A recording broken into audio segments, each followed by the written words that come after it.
This is Kitchen Wagers. I'm Adam Zdroik, joined by Chris Owen for Game Week 31 in the Premier League. We got 8 bets for everyone, fresh off Game Week 30, fresh off some wins, fresh off some losses. Chris, happy Tuesday here. This is not Friday. We got a long way to go to get through the rest of the week, but to help us through the rest of the week, we have 10 Premier League matches. So that's at least something to look forward to. Yes, we're back. It's not accustomed to the Tuesday show, but we're doing it. The Tuesday show, but we're doing it anyways. We had a big week this weekend, and now we got. Is it 4 games today? Is it 4-4-2? 5-3-2. Oh, 5-3-2. Okay, so a big day of 5 games today at the midday, at least for those of us in the U.S.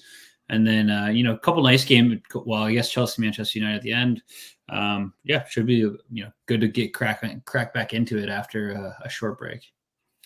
Yeah, I was thinking back to last weekend's show, and I think it may have been my sharpest show of the season. I hit 2 race to 5 corner bets, and I hit the under 2.5 goals in Manchester City Arsenal. So that just like 2 random corner plays, and then I think I actually got I think plus 120. People always like betting overs, but people are betting overs on the Man City Arsenal game. So I actually got better odds right before that game started on the under 2.5 goals. I think I also laid out the 1-1 score. You did. You gave an exact score on. Was that the Forest Crystal Palace? I think. Yep, exactly. Unfortunately, I trusted Tottenham too much in their corners, and they actually had fewer corners than Luton Town in the first half, which was unfortunate, but they managed to still get the 3 points. As for you, we'll talk a little bit here, but actually a respectable 2-2. I lost my Manchester United moneyline bet. I won it, and then I lost it just as quick as I won it, and then stoppage time. That was an ending. Is what I'll say. I didn't foresee Phil Foden coming off in the 61st minute, but also like plus 245 bet. That's the way things go, I guess. Yeah, how it's usually done. You hit your team parlay bet. I did not hit my team parlay bet. We just gotta, we gotta get in the same page. Yeah, sync up here.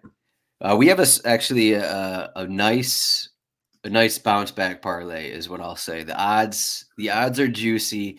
I have a great. I'm not going to give any spoilers. You got to listen to the end for the great team parlay bet, but I'm going to say the parlay is over plus 500 odds. So you're going to have to stay and listen to that one. So the first game we're talking about, we got West Ham home against Tottenham. And before we look at the odds here, we got to point out this is the I don't know what you want to call it, but Chris's combined record for these teams is 3-17 this season. So kind of the white whale teams in terms of betting for him. He just can't get he hasn't hit a West Ham bet on this show this season. So maybe we can do that for this one. So rotowire.com/betting/soccer. You can check out the odds if you're watching on YouTube or Twitter. Make sure to give a thumbs up on the video, but we got the odds up right here. Tottenham are away from home. I was going to say they're at home, but this is West Ham are at home. Home underdogs here. They were plus 200 late last week, it looks like. Now they're plus 225 to win. Tottenham are plus 105 to win. The draw is plus 320, and you're going to get over 3.5 goals is minus 115, under 3.5 goals, minus 105. A couple things with West Ham. Areola picked up an injury last game. He's going to be out. So Fabianski is going to be in. Edson Alvarez is still suspended. West Ham fresh in their minds that Calvin Phillips blew the game for them against someone. Newcastle. No, Newcastle. Yes, Newcastle. I had a Newcastle money line bet. And then Tottenham are pretty much healthy. Otherwise, with them, they have plenty of guys to start. So, Chris, West Ham, we got a London derby here. West Ham are at home, but they are underdogs.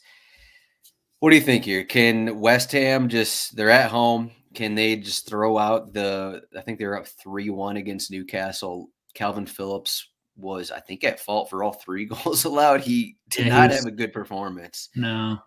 So he's probably not going to play in this game, needless to say. But what do you think? Can West Ham bounce back against a Tottenham team that seems to score in the final 10 minutes of basically every match of late? Yeah, a lot of good questions coming from you. Love the table setter here on the overall record. Adam and I took a quick peek at our records on these two teams before the show. And, I knew I wasn't doing great on West Ham. I thought maybe I had hit a couple. I have too much trust in Big Ange and Tottenham. So the collective 3-17 record that I have between Tottenham and West Ham is not great. You take those two teams out, I'd be a way better, better. But anyways, interesting matchup here too. West Ham have actually they won the reverse fixture here back in December. I think that was a pretty injured Tottenham side here. Tottenham definitely a lot more healthy, probably in a better vein of form as well.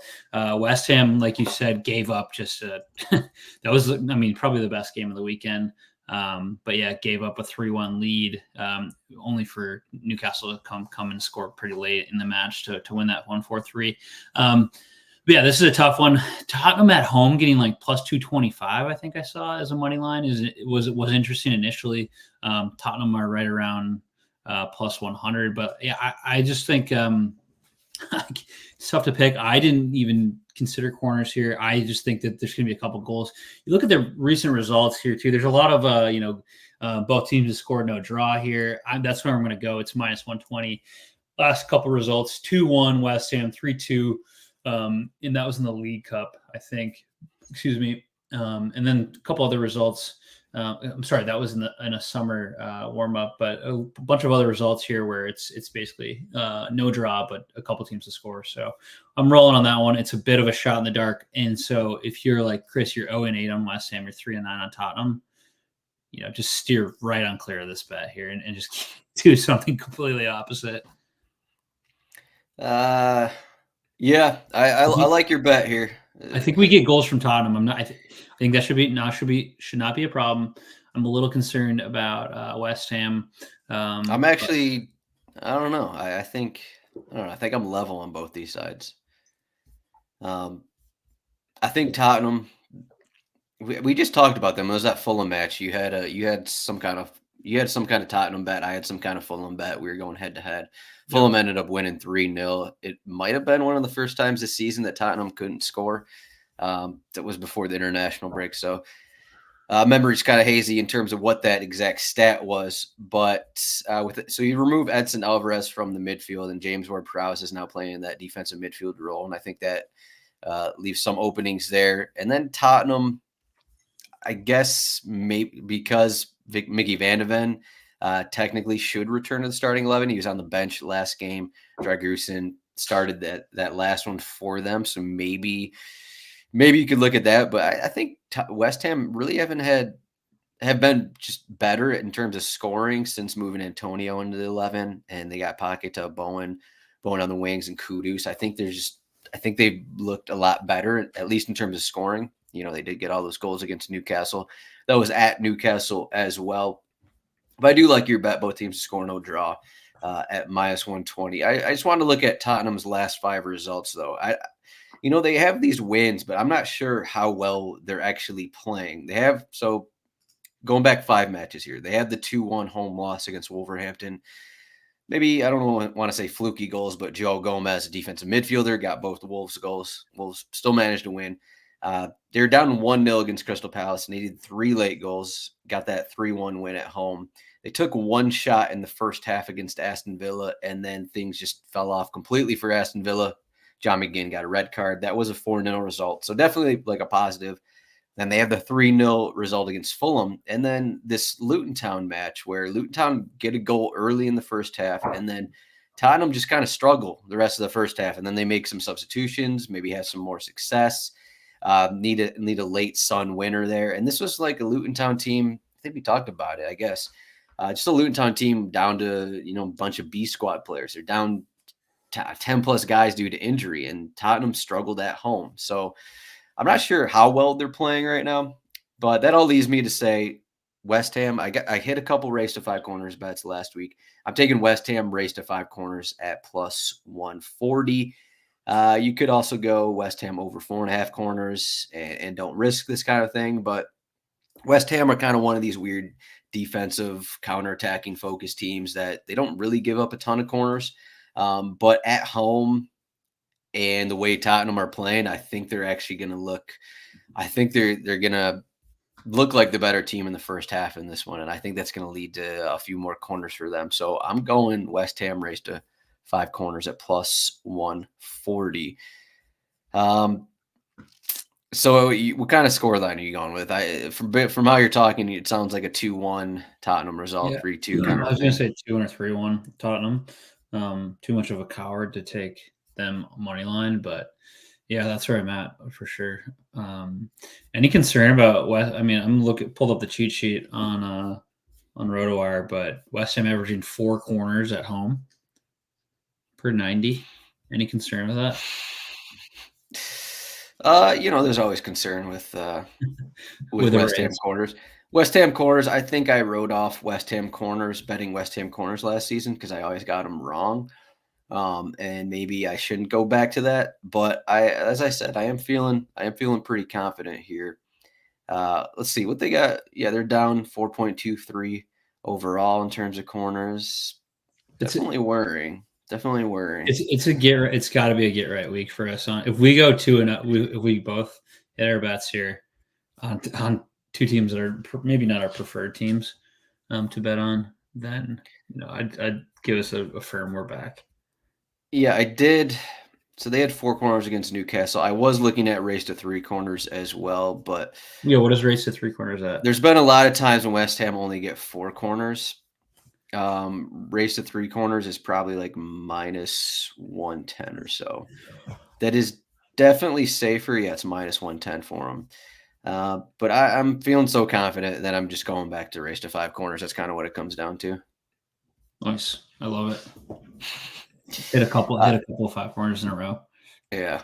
Next game we got Manchester City are at home, and they are home against Aston Villa. I wanted to pull up these odds here. So again, if you're watching, so the new updated odds, we talked about this last week in terms to win the Premier League. We now have, so last week before Manchester City Arsenal, it was Man City plus 110, Liverpool plus 200, Arsenal plus 275. Now, because of the draw, we have Liverpool plus 120, Manchester City plus 190, and Arsenal plus 250.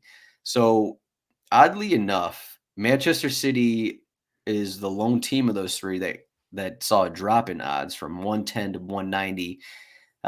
Liverpool went from 200 to 120, and Arsenal went from 275 to 250, which I guess because they were projected to lose and they got a point from that, so that was a positive. But any new thoughts here in terms of these odds here? If you weren't a Liverpool fan, would you be considering Manchester City at plus 190 now that they're underdogs? Yeah, I would be if I didn't have a horse in the race, I'd be smashing that Man City plus 190 here. Like it's you look at their fixtures. There's 7 matches left about and I mean each team has I think they all face Tottenham, Wolves, and Aston Villa. And then there's a couple other, I think Man City might have the tougher run in, but yeah, it's a toss up here. Arsenal, I think there was an article out there that last season, I mean, they're a bit more battle tested. They've got Declan Rice now. That's certainly a benefit. But last year they took I think it was 12 points from the last 9 games. So this is kind of right around the time where they started to struggle. They're fighting on I mean, the Champions League is as big as the Premier League is for them. Mm-hmm. I feel like it's for City's perspective too. It's do they, as they advance, I mean, they have certainly a tough tie with Real Madrid in the Champions League, but if they are to advance, so they put all their chips more into the Champions League. There's a discussion for both of the, how are these competitions play out? And then with big games in the league as well, it's what kind of lineups are we going to see down the stretch? Yeah, speaking of Champions League, Arsenal plus 500 to win Champions League, Manchester City plus 175. But we got Manchester City home against Aston Villa. and that's what we're talking about here. So they are minus 380 to win. That number got a boost this morning. I assume it's because Ollie Watkins was labeled out. Yeah. Possibly that may have been the news that is kind of affecting these odds. Aston Villa are plus 900 to win. The draw is plus 550. You got over 3.5 goals plus 100, under 3.5 goals minus 125. What do you got? Yeah, so interesting game here. The no Ollie Watkins up front is like, makes it kind of tough. Like you would have maybe argued that you could have taken a Villa double chance here if you really wanted to. But you look, and then the odds have moved a fair bit. I looked at Aston Villa double chance, to be fair, right now is plus 300, which is massive. I just don't like they're starting Duran up front, I think. And like, how many games has he started? Ollie Watkins is maybe like top 5 in terms of goals scored in the league this season. So he's, been a big reason why they're fighting for that Champions League spot. So I think without him, obviously they have their own injury issues in the middle at center back. I'm interested to see how City bounce back after like a pretty disappointing result. That game was tough to watch on Sunday, by the way. I said it was going to be like that. No one yeah, I mean, you called it. You certainly called it for sure, but that was one of the tougher games I feel like I've watched this season. But I think Villa's going to struggle at least. Will be really tough for them to take points. But I do like them to maybe I think this is maybe like a 1-0 City. It's just like they grind it out. I'm taking Aston Villa at plus 1.5. It's plus 110. Despite it's more about their inability to have someone up front who can score goals for them. I think they'll be fine tactically. But yeah, I'm really interested. I'm more interested to see how City come back out in this game. Like if they come back out and struggle again, certainly more concerns, but I think Villa can lose by just 1 goal and they'll be fine. But also like it's this Villa had the best performance of the season against City in the reverse fixture at home. That was, I think, in December when they won. Was it 1-0 or 2-0? 1-0. They absolutely dominated City, like I haven't really seen from another team. So I don't know if Emery's just got the setup right or what, but if they come out even like close to that, then this could hit and it could be a pretty interesting match. Yeah, Man City had 2 shots in that game back in November. They had, I think must have been back-to-back home wins against Arsenal and Manchester City. So yeah, I'm looking a little bit with that, and I think we're kind of thinking the same thing with how this match is going to go. You look at some of these absences for Aston Villa, and Unai Emery knows he can't just get into like a back and forth battle with Manchester City. John McGinn's still suspended. Ollie Watkins out. Jacob Ramsey's out. Matty Cash is another option that's out there. Kamara's been out. So you have all these guys out, and you got these different changes. You mentioned Duran, whether it's Morgan Rogers or Zaniolo in there. Diaby has been starting recently as well. Tielemans in the midfield role next to Douglas Luiz.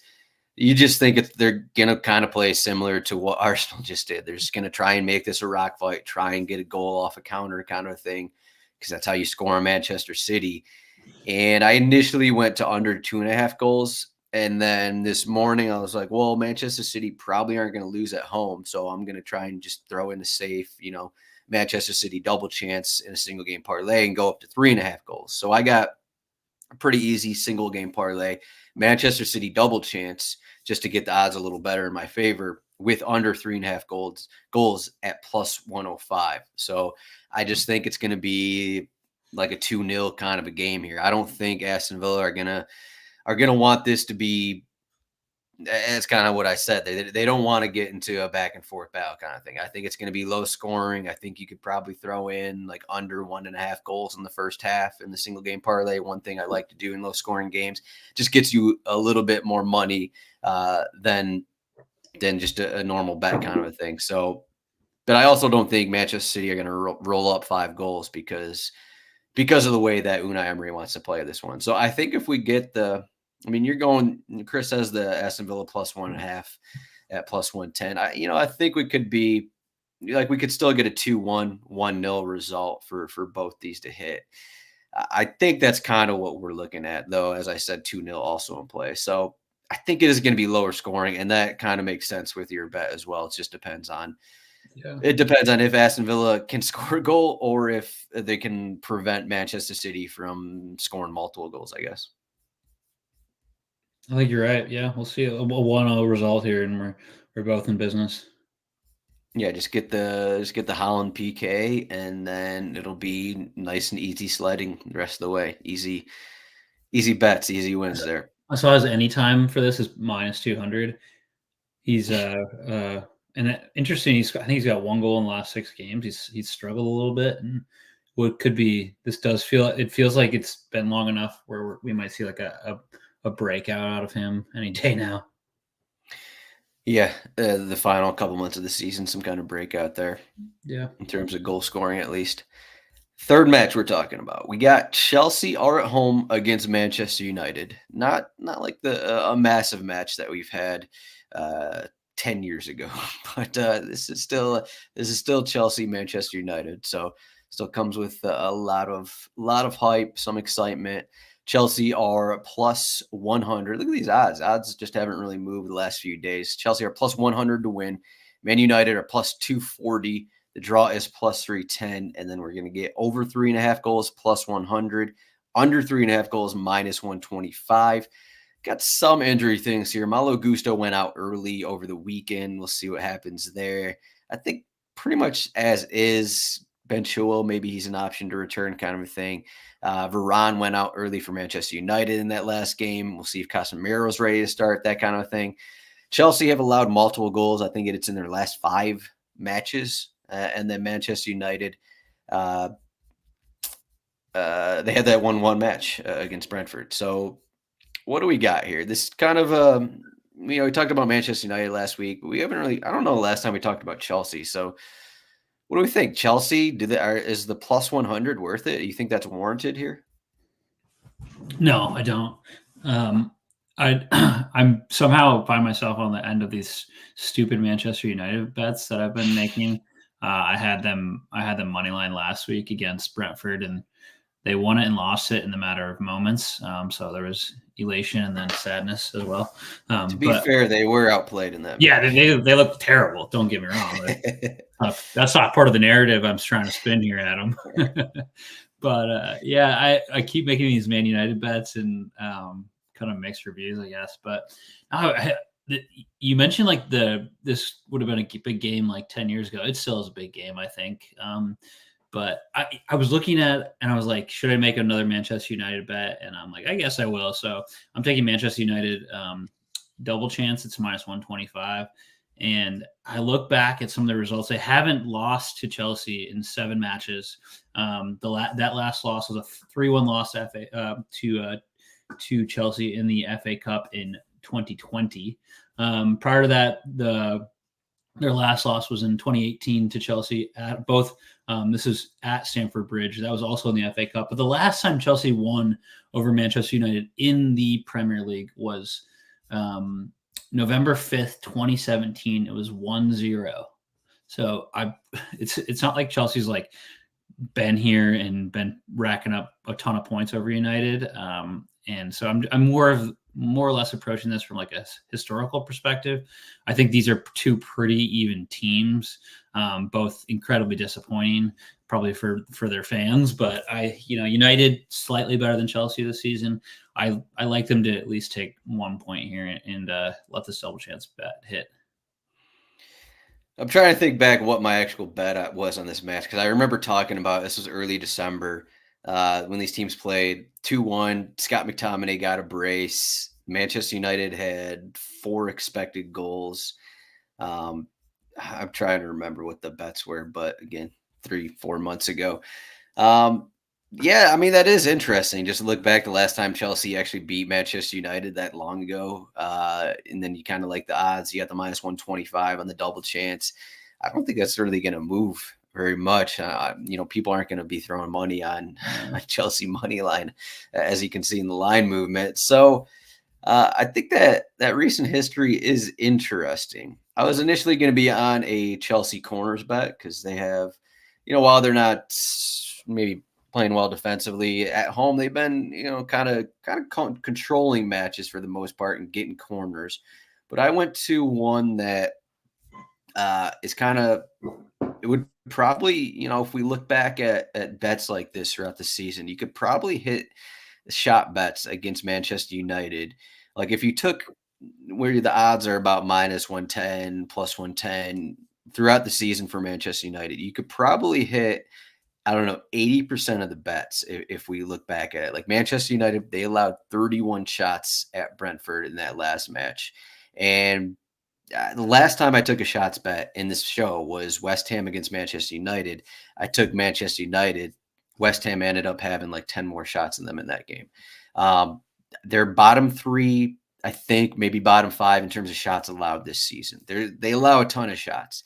And we're getting better than even odds on Chelsea to have 20 or more shots in this game. While Chelsea are inconsistent, they're a team that rips shots.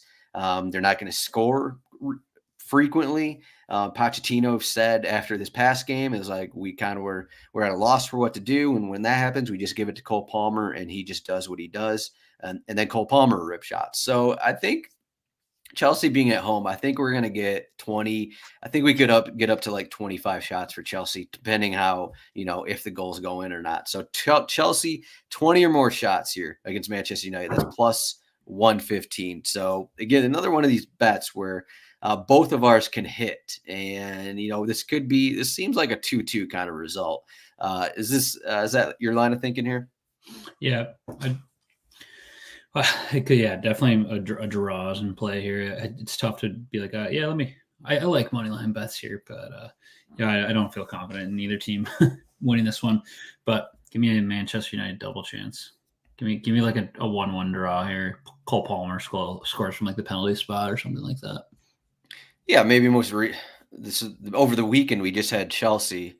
Even though they're plus 100 to win this game or whatever, but they were up a man for more than a half against Burnley, and they could not get the win. I think they allowed both the goals, even though they were up a man in that game. Just a disappointing result overall. Like you can't, bottom of the table team, you can't get the win at home, 2-2 result against them. So I think obviously they'll want to bounce back, but not a confidence booster, you could say. You should probably always beat the bottom of the table team. But even when it's 11v11, when even 11v11, but when you're up a man from the 40th minute on, you should probably take all 3 points there. Probably. All right, we got the team parlay. We're coming around, so this is a one I kind of boosted up at the beginning of the show. But team parlay, we're down. I should say I'm actually up for the first time in a long time. I'm up on our show. I'm up more than $300. So. Shouts to the Race to Corners bets because I'm going to have another one coming. You're going a little opposite of what you've done recently. A lot of these bets in the team parlay have been Arsenal, have been Manchester City. Now you're actually going against one of those teams. So what do you got here? Yeah, I just completely steered clear of my classic parlay bet, which is a favorite at home. Like that's usually how I'm rolling, but I try to get a little more creative with this one. I mentioned how much I enjoy watching Luton Town, even if they're not, maybe not the best side in the league. They're a fun team to watch, and despite all of the injuries they've had and all of just they're outmatched consistently. They still like keep it a tight game. They push teams to as Adam highlights. That's 13 players here. 13 players. Yeah, they've got quite the injury list, and that's it's not a surprise to anybody. But they're facing they've got Arsenal on that's tomorrow, Wednesday's game. And Arsenal just coming off that 0-0 game. Obviously pretty it was just a tactical affair. I was looking more or less at Luton. They barely lost this game to Arsenal early in the season. I think it was at 4-3. Luton was up 2 goals at one point. It was 3-2, then 3-3. Then I think Declan Rice scored that late header to make it 4-3, like very, very late in this match. And looking back at Luton's results, I mean, they've lost a lot of games. They haven't taken a ton of points, but I look back to see, how many times have they lost by, 2.5 goals. And they lost to Brighton on the opening game of the season. They lost 4-1. The next week they lost to Chelsea 3-0. That was August 25th. Outside of that, their other 2 losses by more than 2.5 goals was to Liverpool. That was a midweek match back in February. That was 4-1. And then they did lose. They fell out. They crashed out of the FA Cup against Manchester City 6-2. That was 6 days later after that loss to Liverpool. That was February 27th. But other than that, like they've kept teams very close. So I'm taking Luton Town. They're plus 2.5. It's plus 100. They lose in 4-2 fashion here, and this one hits. I like the idea of them at least keeping it rather sort of close. So I'm on a little like underdog, but maybe not to get smoked. So I'll be locked in for this game. This is a high gumption bet, dude. It's a high gumption bet, and frankly, like Luton, as you already mentioned, Luton probably could have high testosterone bet right here. Tottenham, yeah. They could have taken a point off Tottenham last week. You know, they've been in so many close games that they frequently play better than their opponent, but they just, kind of fall in the last like 70th minute on. So I'm all over him here. All right, we'll take it. I don't think I can take this one personally. That's fair. Yeah, I don't know. I'm not asking you to. Yeah, I know. Luton Town 6 shots in the loss against Arsenal. They had 7 shots against Tottenham. 13 players on the injury list. Alfie Doughty has gone off early last couple matches. He's not 100%. Reece Burke, Chong went out last match as well. Very tough, but you gave out some good points about them just not getting blown out many times this season. So can they do that against the top 3 side? We'll see. So my side of the bet. Everton. Wait, where are Everton? Are they? I think they're on the road here. Does that matter? I don't think it matters. Everton are at Newcastle. This match takes place in 2 hours from now, as we're speaking. So hopefully you're listening to this show right now because you got to take this bet right now. I'll tweet this bet out. So I'll help the people out because I know this is 2 hours away. But Everton, I could go easy and take Everton over 4.5 corners, but I'm not taking it easy. As I said with that West Ham bet, I'm feeling it. I'm feeling these raised to 5 corners bets. I'm running hot, so I got to keep it going here. This morning, or maybe it was last night, Everton raised to 5 corners was plus 245. When I looked just before the show, it's now plus 225. So clearly some people are going towards Everton corners. Newcastle just haven't. We talked about it earlier in the season. They haven't been getting as many corners as they did last season. They got a bunch of injuries themselves. They got a bunch of question marks on their back line. They got Anthony Gordon went out. He's suspended for this upcoming game. They just got some questions. We'll see if Trippier's back. We'll see who starts at right back. We'll see who starts at left back kind of thing. Everton, while they struggle to win games, they rack up corners. The Sean Dyche team just racks up corners. I think their midfield can compete, can play well, can contend here. Idrissa Gueye maybe an option to return the starting 11, or Onana could get the start there. I think that they're going to get corners in this spot, assuming they don't score in like the first 10 minutes here. But Everton raised to 5 corners, plus 225. Combine that with Chris's Luton Town, plus 2.5 at Arsenal is plus 100. We're getting plus 550 odds on the team parlay. That will cut our losings down in half if we can win this. So, Chris, we got to win this. This would be so huge for us. We're going to know in like 3 hours here. I'm absolutely fired up for this one. This is such a fun bet here. No time to wait. The Everton race to 5 corners is just that's the show in a nutshell right here. This is my favorite bet of the week. If Newcastle get the first 5 corners, like go 5-0 in corners, so be it. But I'm seeing the board clearly. Is what I'll say. I'm seeing the board clearly. 4D vision here. This is like Neo in the Matrix right now, and I'm seeing race to 5, just in the Matrix. That's what I'm seeing right now. So we're going with it. So. This might turn into, what is it, Matthew McConaughey in what's the movie where he's like looking in through the bookshelf, he's in the future looking at his old self. Yeah, he's like, no. Interstellar, yeah. Yeah, Interstellar, yeah. When he's like, Adam's like on the other side of the bookshelf looking at himself making this Everton bet. Like, don't do it. But yeah. I'm seeing the future might be Neo in the Matrix from space.